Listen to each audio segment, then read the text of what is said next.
Friendship with God. An uncommon dialogue.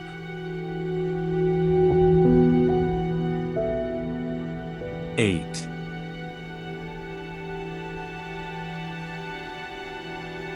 So, to review, the first 3 steps to God are, know God, trust God, love God.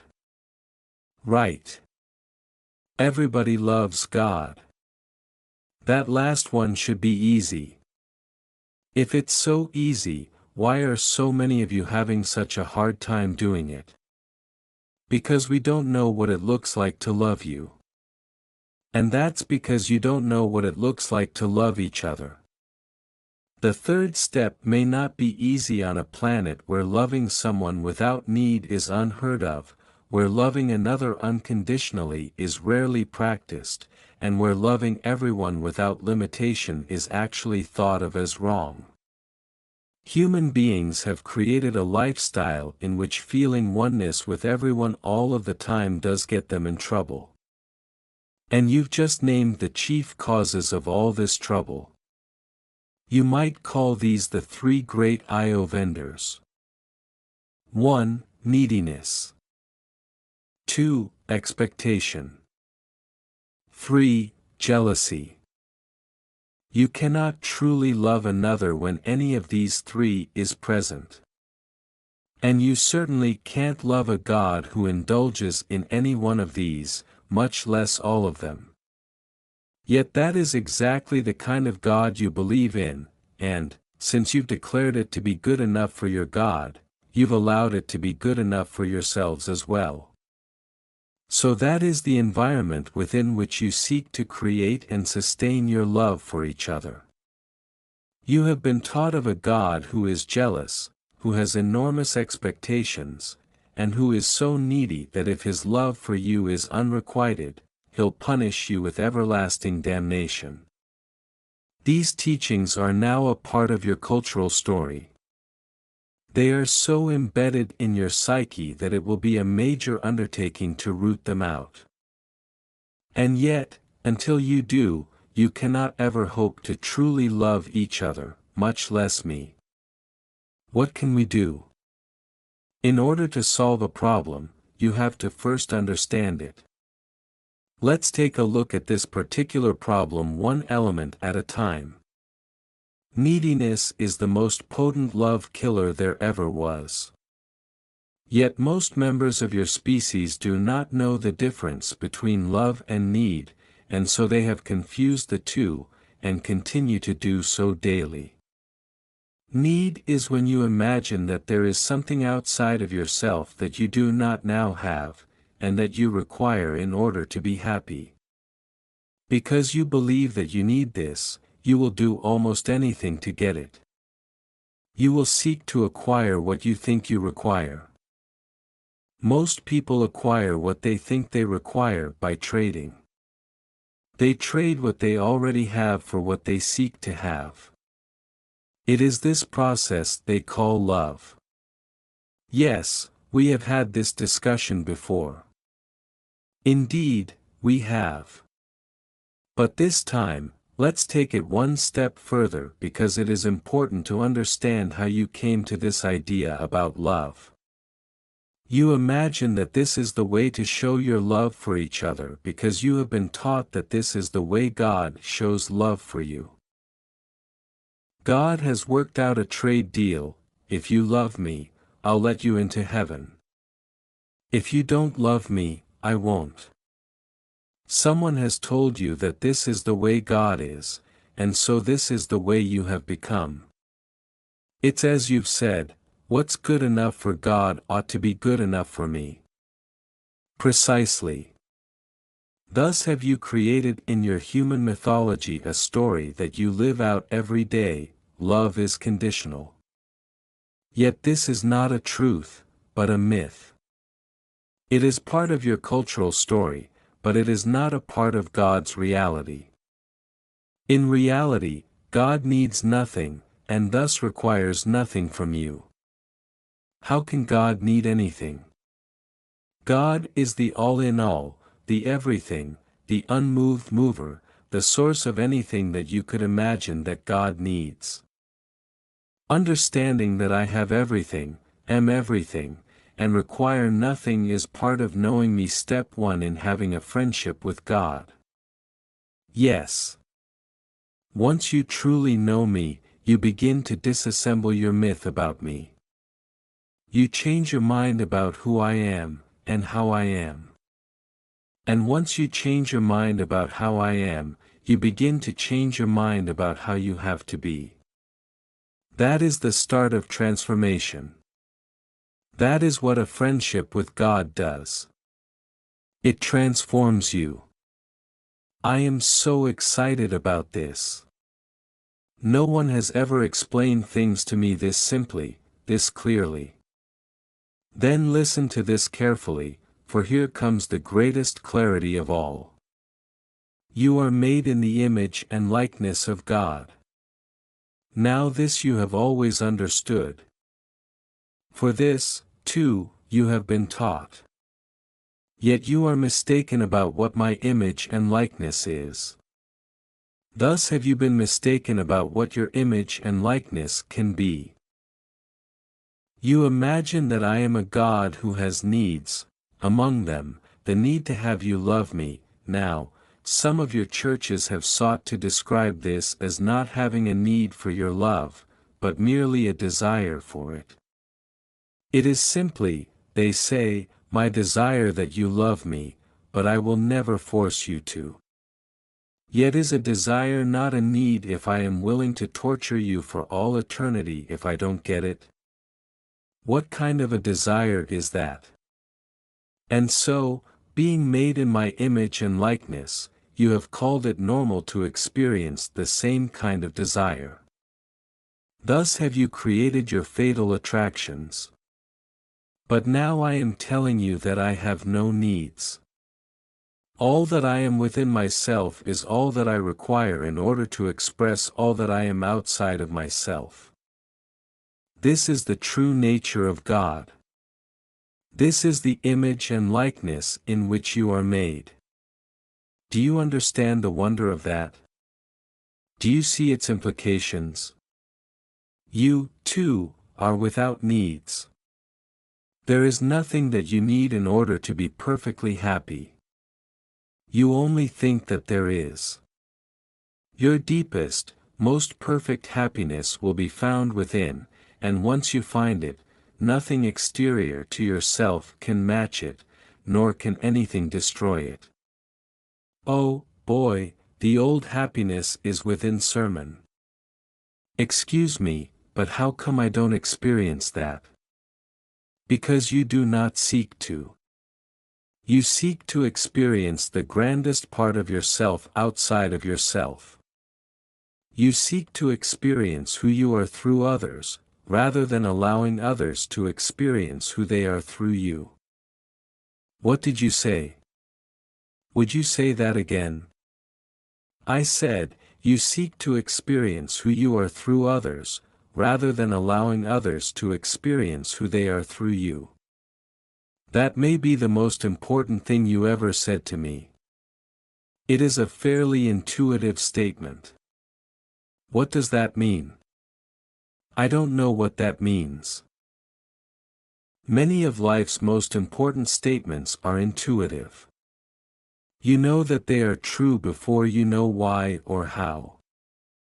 They come from a deeper understanding that transcends evidence and proof and logic and reason and all those tools with which you try to determine whether something is true or not, and thus, whether it is important. Sometimes you know something is important just from the ring of it. It has the ring of truth. All my life I have believed what others have said about me. I have changed my behaviors, altered who I am, in order to change what others were saying about me, and change what they were telling me about myself. I was literally experiencing myself through others, just as you've said. Most human beings do that. Yet when you reach mastery, you will allow others to experience who they are through you. This is how you will know a master when you see one. The master is one who sees you. The master gives you back to yourself, for the master recognizes you. That is, the master recognizes you, knows you again. And thus do you once again recognize yourself. You know yourself, again, as who you really are. Then you pass this on to others. You have become a master, and no longer seek to know yourself through others, but choose to have others know themselves through you. Thus have I said, a true master is not the one with the most students, but one who creates the most masters. How can I experience the truth of this? How can I stop needing affirmation from without, and find all that I require to be happy within? Go within. To find what is within, go within. If you do not go within, you go without. You've said that before, too. Indeed, all of these things have I shared with you before. All of this wisdom has been given you. Do you imagine that I would make you wait to hear the greatest truths? Why would I keep these things secret? Not only have you heard these things before in your previous conversations with God, you have heard them elsewhere as well. There is no revelation here, except the revelation that all has already been revealed. Even you have been revealed to yourself. And that revelation, which has been given you, lies deep within your soul. Once you get a glimpse of that, once you have even a momentary experience of it, you will be very clear that nothing outside of yourself can compare with what is within you, that no feeling you get from any exterior stimulation or source is anything like the total bliss of communion within. I tell you again, it is within that your bliss will be found. There will you remember once again who you are. And there will you experience once more that you have no need of anything exterior to yourself. There will you see the image of you, in the likeness of me. And on that day will your need for anything else end, and will you be able, at last, to truly love, and to love truly. You speak with such force and grace and eloquence. I am so often having my breath taken away by you. But tell me again how I can go within. How can I know myself as he who needs nothing exterior to himself?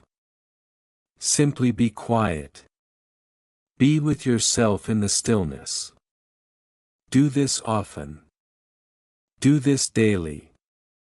Even hourly in small doses if you can. Just stop. Stop all of your doingness. Stop all of your thinking, just be for a while.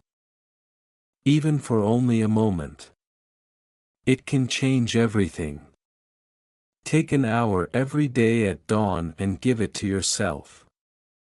Meet yourself there, in the holy moment. Then go about your day. You will be a different person. You are talking about meditation. Do not get caught up in labels, or ways of doing things. That is what religion has done. That is what dogma seeks to do. Do not create a label or a set of rules around this. What you call meditation is nothing more than being with yourself, and thus, ultimately, being yourself. You can do this in many ways. For some of you it may look like what you call meditation, that is, sitting quietly. For others it may look like walking alone, in nature.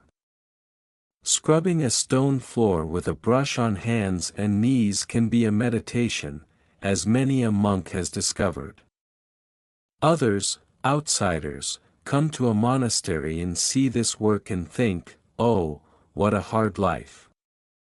Yet the monk is deeply happy, deeply at peace. He is not looking to get out of scrubbing floors, he is looking for another floor to scrub. Just give me another floor. Give me another brush. Give me another hour on my hands and knees, my nose 6 inches from the cobblestones. I'll give you the cleanest floor you've ever seen. And my soul will be cleansed in the process. Cleansed of any thought that happiness requires something outside of itself. Service can be a deep form of meditation. Okay, let's say that I've discovered that I don't need anything from anyone else to be truly happy. Wouldn't this make me antisocial? On the contrary, it will make you more social than ever, for now you clearly see that you have nothing to lose. Nothing inhibits your loving each other more than the thought that you have something to lose. It is for this same reason that you have found it difficult, and frightening, to love me. You have been told that if you do not love me in the right way, at the right time, for the right reasons, I will become angry. For I am a jealous God. You have been told, and I will not accept your love in any way, shape, or form other than that in which I demand it. Nothing could be farther from the truth, yet the truth has never been farther from your awareness. I need nothing from you, and therefore seek, want, and demand nothing of you. My love for you is without condition and without limitation. You will return to heaven whether you have loved me in the right way or not. There is no way for you not to return to heaven, because there is no place else to go. Thus is your eternal life assured, and your eternal reward guaranteed.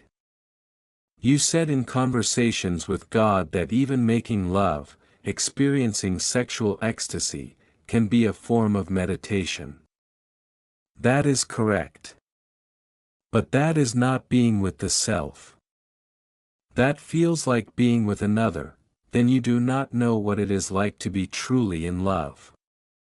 For when you are truly in love, there is only one of you in the room. What starts out as being with another becomes an experience of being one, of being with the self. Indeed, that is the whole purpose of sexual expression, and of every form of love. You have an answer for everything. I should hope so. So what about the other two love enders, expectation and jealousy? Even if you manage to eliminate need from your relationship with each other, and with me, you may still have to struggle with expectation. This is a state in which you have an idea that someone else in your life is to perform in a particular way, is going to show up as who you think they are, or who you think they should be. Like need, expectation is deadly. Expectation reduces freedom. And freedom is the essence of love. When you love someone, you grant them total freedom to be who they are, for this is the greatest gift you could give them, and love always gives the greatest gift. It is the gift that I give you, yet you cannot imagine that I am giving it to you, because you cannot imagine a love so great. So you have decided that I must have given you the freedom to do only the things that I want you to do. Yes, your religions say that I give you the freedom to do anything, to make any choice you wish. Yet I ask you again, if I torture you endlessly and damn you eternally for making a choice I did not want you to make, have I made you free? No. I have made you able. You are able to make whatever choice you wish, but you are not free to. Not if you care about the outcome. And, of course, all of you do. So this is how you've got it constructed. If I'm to grant you your reward in heaven, I expect you to do things my way. And this you call God's love. Then, you hold each other in the same place of expectation, and you call this love. Yet it is not love, in either case, for love expects nothing save what freedom provides. And freedom knows nothing of expectation. When you do not require a person to show up as you imagine you need them to be, then you can drop expectation. Expectation goes out the window. Then you love them exactly as they are. Yet this can only happen when you love yourself exactly as you are. And that can only happen when you love me exactly as I am. In order to do that, you must know me as I am, not as you have imagined me to be. That is why the first step in having a friendship with God is to know God, the second step is to trust the God that you know, and the third step is to love the God that you know and trust. You do that by treating God as someone you know and trust. Can you love God unconditionally? That is the big question. All this time you may have thought that the question was, can God love you unconditionally? But the big question is, can you love God unconditionally? Because you can only receive my love in the way you give me yours. Oh, my, that's an enormous statement. Again, I'm going to ask you to repeat it. I can't let that one just sup past. You can only receive God's love in the way that you give God yours. I suppose this is true of human relationships as well. Of course. You can only receive another's love in the way that you give them yours. They can love you their way as long as they want. You can only receive it your way. You cannot experience what you do not allow others to experience. And that brings us to the last element in this answer, jealousy. Out of your decision to love God jealously, you have created the myth of a God who loves jealously. Wait a minute. You're saying we are jealous of you? Where do you think the idea of a jealous God came from?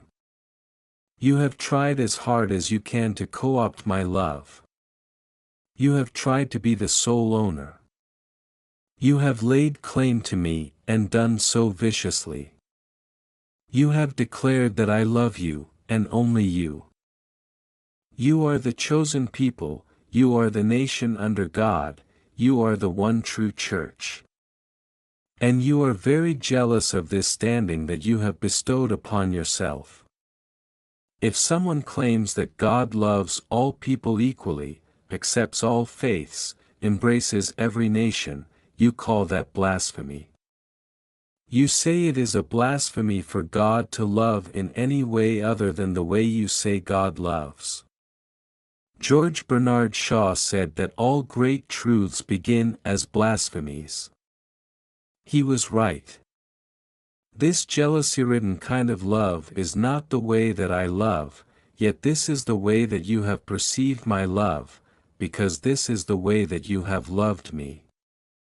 This is also the way you have loved each other, and it is killing you. I mean that literally. You have been known to kill each other, or yourselves, because of your jealousies.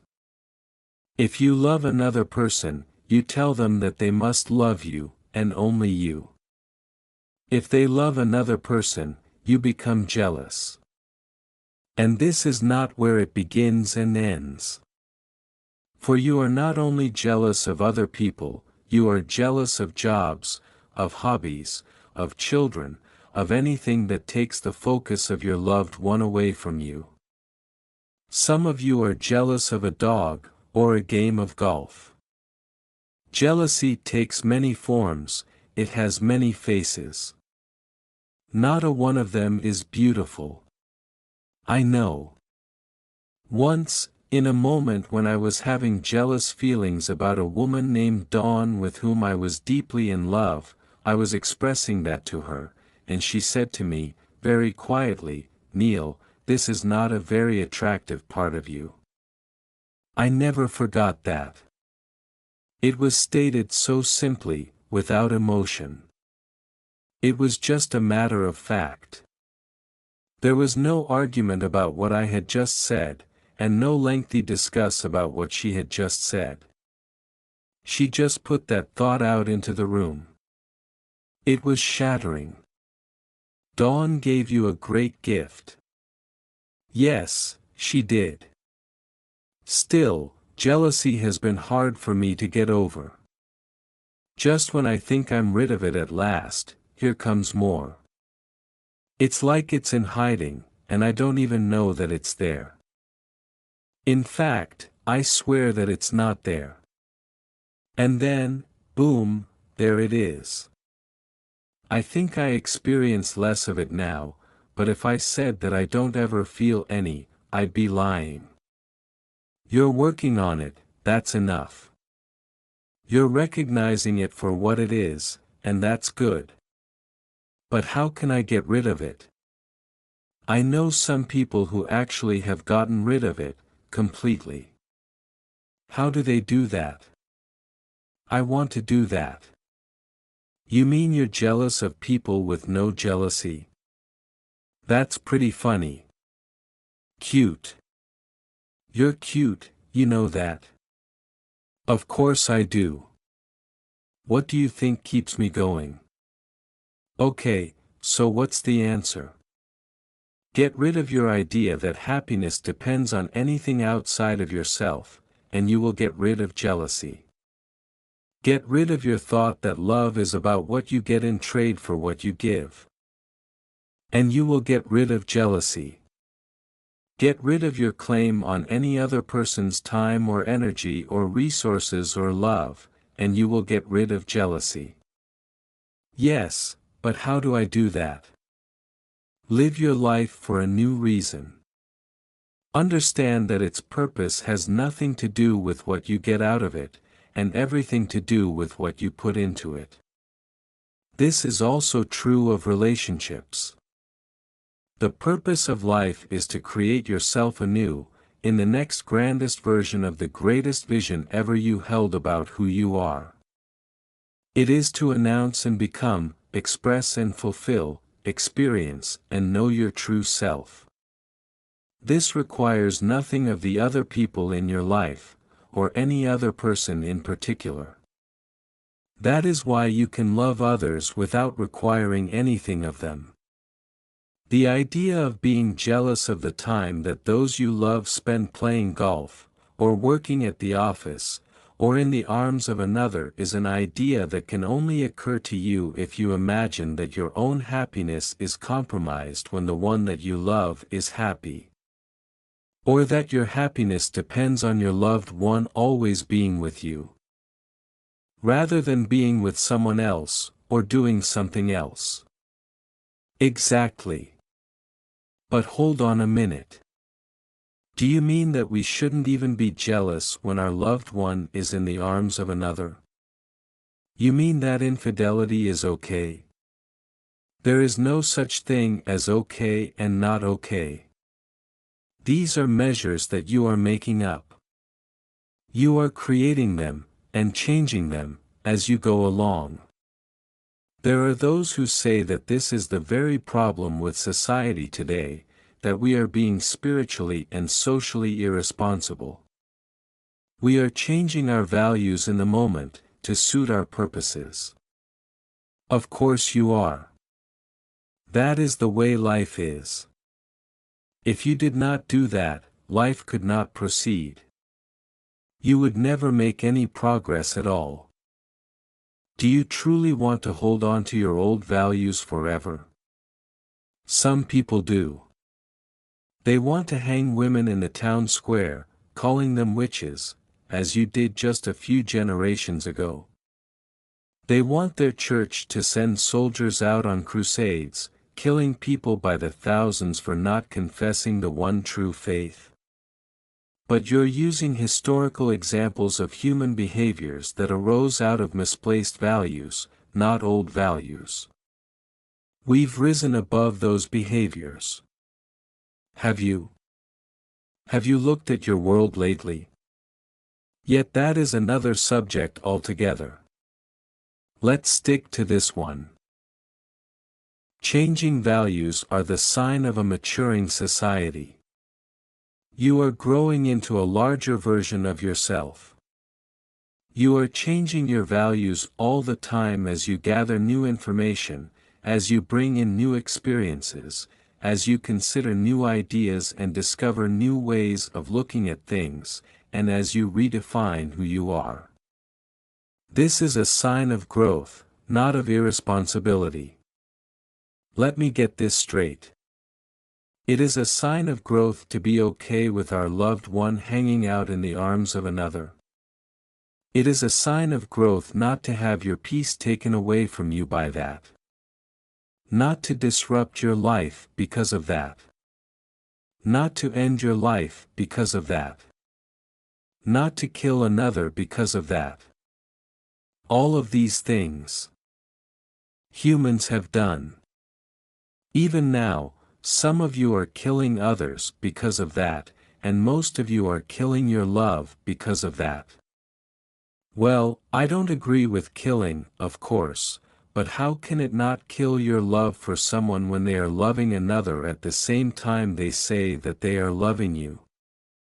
Because they love another, does that mean that they do not love you? Must they love you only, in order for their love to be true? Is this how you have it? Yes, doggone it. That's what many people would say. Yes, doggone it. No wonder you have such trouble accepting a God who loves everyone equally. Well, we are not gods. Most people need some level of emotional security. And without it, without a mate or partner providing it, love can just die, whether you want it to or not. No, it is not love that dies. It is the need. You decide that you do not need that person anymore. In fact, you don't want to need that person, because it hurts too much. So you make a decision: I don't need you to love me anymore. Go and love whomever you wish. I'm out of here. That's what happens. You kill the need. You do not kill the love. Indeed, some of you carry the love forever. Friends say that you are still carrying a torch. And you are.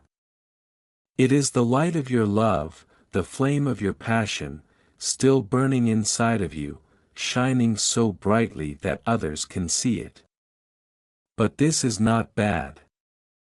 This is as it should be, given who and what you say you are, and what you declare that you choose to be. You're supposed to never be able to fall in love with anyone else because you're carrying a torch for someone. Why do you have to let your love for that one person go in order to love another? Can you not love more than one person at a time? Many people cannot. Not in that way. You mean sexually? I mean romantically. I mean, as a life partner. Some people need a life partner. Most people do. The difficulty is that most people confuse love with need. They think that the two words, and the two experiences, are interchangeable. They are not. Loving someone has nothing to do with needing them. You can love someone and need them at the same time, but you don't love them because you need them. If you love them because you need them, you have not loved them at all, but merely what it is that they have given you. When you love another for who they are, whether they give you what you need or not, then you truly love them. When there is nothing that you do need, then you truly can love them. Remember, love is without condition, without limitation, and without need. This is how I love you. Yet this is a love that you cannot imagine receiving, because it is a love that you cannot imagine expressing. And that is the sadness of all the world. Now, Given that you say that you wish to become highly evolved beings, infidelity, as you call it, is not okay. That is because it will not work. It will not get you where you say you want to go. And that is because infidelity means not being true, and somewhere deep inside your soul you know and understand that highly evolved beings live and breathe and have their being in truth, first, last, and always. Truth is not what they speak, truth is who they are. To be a highly evolved being, you must always be true. First, you must be true to yourself, then to another, then to all others. And if you are not true to yourself, you cannot be true to anyone else. Thus, if you love someone other than the one who wishes you to love only them, then you must say so, openly, honestly, directly, clearly, and immediately. And that's supposed to be acceptable. Nobody is required to accept anything. In highly evolved relationships between highly evolved beings, everyone simply lives their truth, and everyone speaks the truth they are living. If something is happening with someone, that is simply acknowledged. If something is unacceptable to someone, that is simply spoken. The truth is shared with everyone about everything all the time. This is done as a celebration, not an admission. The truth should be something to celebrate, not to admit. Yet you cannot celebrate a truth of which you have been told to be ashamed. And you have been told to be ashamed of nothing more than you have been told to be ashamed of who and how and when and why you love. You have been told to be ashamed of your desires and your passions and your love of everything from dancing to whipped cream to other people. Most of all, you have been told to be ashamed of your love for your very self. Yet how can you ever love another if you are not allowed to love the one who is supposed to be doing the loving? This is the precise dilemma that you face with God. How can you love me if you cannot be allowed to love the essence of who you are? And how can you see and declare my glory if you cannot see and declare your own? I tell you this, again, all true masters have declared their glory, and they have encouraged others to do the same. You begin on the road to your own glory when you begin on the road to your own truth. This path is taken when you declare that, henceforth, you will tell the truth all the time, about everything, to everyone. And that you will live your truth. In this commitment, infidelity has no place. Yet telling someone that you love another is not infidelity. It is honesty. And honesty is the highest form of love. Oh, my God! You did it again. There's another one for the refrigerator. Would you repeat that, please? Honesty is the highest form of love. I wish I could remember that. Put it on your refrigerator. Ha! So you seem to be saying that being in the arms of another is okay, as long as you're honest about it. Am I getting this right? You are reducing it to its most volatile terms. Well, we humans like to do that. We like to take great truths and reduce them to simplistic conclusions. Then we can have really good arguments about them. I see. Is that your intention here? Do you wish to have an argument with me? No. I really am trying to get at some wisdom here, in my own stumbling way. Then it would benefit you to listen to everything I am saying and to place all of my words into that larger context. Rather than create a meaning out of only a few of my words. I stand corrected. Do not stand corrected. Stand advised.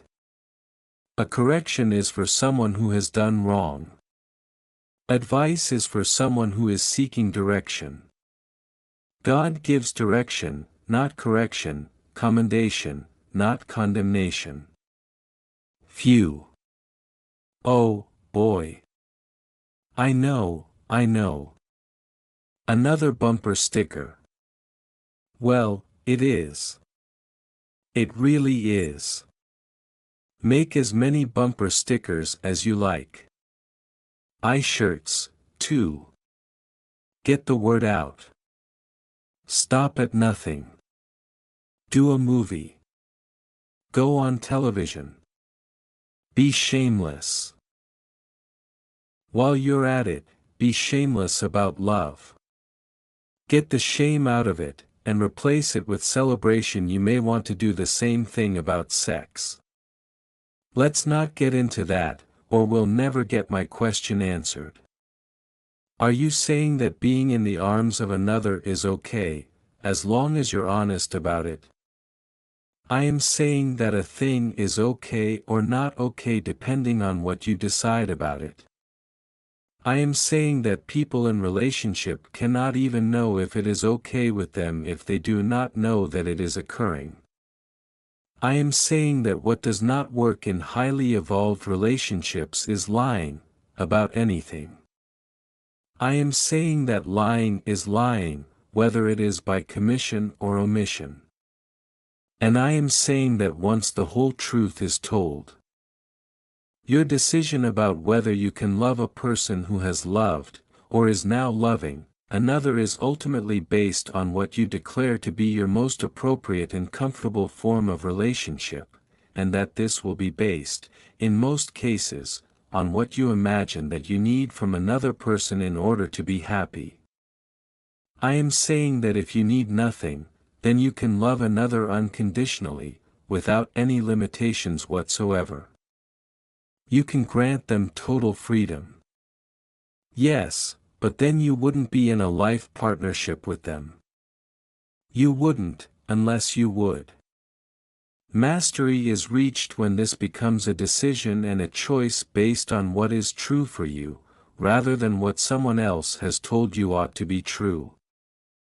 Or on what your society has established as its current convention around life partnerships, or on what you feel others may think of you. Masters give themselves the freedom to make any choice they wish, and give those they love the same freedom. Freedom is the basic concept and construct of life everywhere, because freedom is the basic nature of God. All systems which reduce, restrict, impinge upon, or eliminate freedom in any way are systems which work against life itself. Freedom is not the goal of the human soul, but its very nature. By nature the soul is free. Lack of freedom is, therefore, a violation of the very nature of the soul. In truly enlightened societies, freedom is not recognized as a right, but as a fact. It is something that is, rather than something that is given. Freedom is not granted, but rather, taken for granted. What is observable in enlightened societies is that all beings are free to love each other, and to express and demonstrate that love to each other, in whatever way is authentic and true and appropriate to the moment. The people who decide what is appropriate to the moment are the people doing the loving. There are no laws of government. Societal taboos, religious restrictions, psychological barriers, tribal customs, or unspoken rules and regulations regarding who, when, where, and how one may love, and who, when, where, and how one may not. Yet here is the key that makes this work in highly evolved societies. All the parties who are in love must decide what love would do now. One party may not decide to do something because he thinks it is loving, if there is no agreement from the other party or parties. All the parties must also be adult and mature and capable of making such decisions for themselves. This eliminates all the questions you just had in your head about child abuse, rape, and other forms of personal violation. What if I am a third party, and I don't think that what two other people have decided is very loving toward me? Then you must tell the other parties how you feel about it, what your truth is. And, depending upon how they respond to your truth, you can decide what changes, if any, you wish to make in the form of your relationship with them. But what if it's not all that easy? What if I need them? The less you need from someone, the more you can love them. How can you need nothing from someone you love? By loving them not for what they can give you, but simply for who they are. But then they could walk all over you. Loving another does not mean that you must stop loving yourself. Granting another full freedom does not mean granting them the right to abuse you, nor does it mean sentencing yourself to a prison of your own device, in which you live a life you would not choose, in order that another may live a life that they do. Yet granting full freedom does mean placing no limitations of any kind upon another. Wait a minute.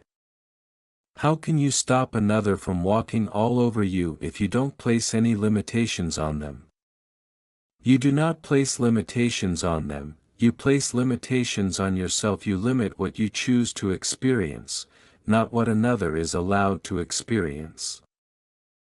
This limitation is voluntary, and so, in a very real sense, it is not a limitation at all. It is a declaration of who you are. It is a creation. A definition. No one, and nothing, is limited in God's kingdom. And love knows nothing but freedom. Nor does the soul. Nor does God.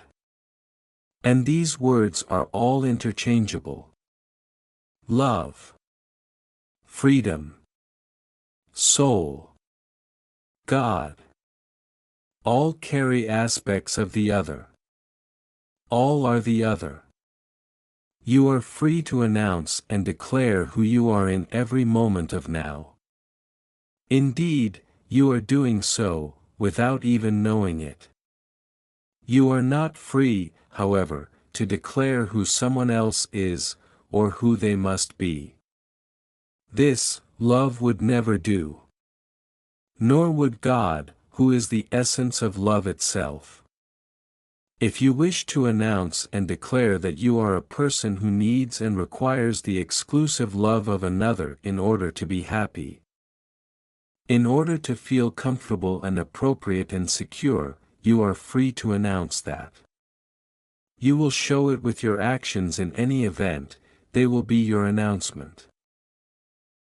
If you wish to announce and declare that you are a person who needs and requires the largest portion of the time and energy and focus of another in order to be happy, in order to feel comfortable and appropriate and secure, you are free to announce that, too. Yet I will tell you this, if you allow your declaration of self to translate into jealousy of another, or of another's friends or job or hobby and outside interests, your jealousy will end your love, and may very well end that other's love for you.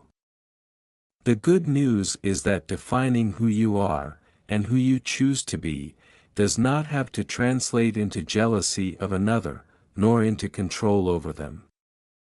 It simply and lovingly states who you are, and how you choose life to be for you. Your love for another goes on, even as you lovingly and compassionately work through whatever differences may exist between you, and however you change the nature of your relationship as a result of those differences. You do not have to end a relationship in order to change it. Indeed, you cannot end a relationship, but can only alter it. You always have a relationship with everyone. The question is not whether you have a relationship, but what kind of relationship do you have?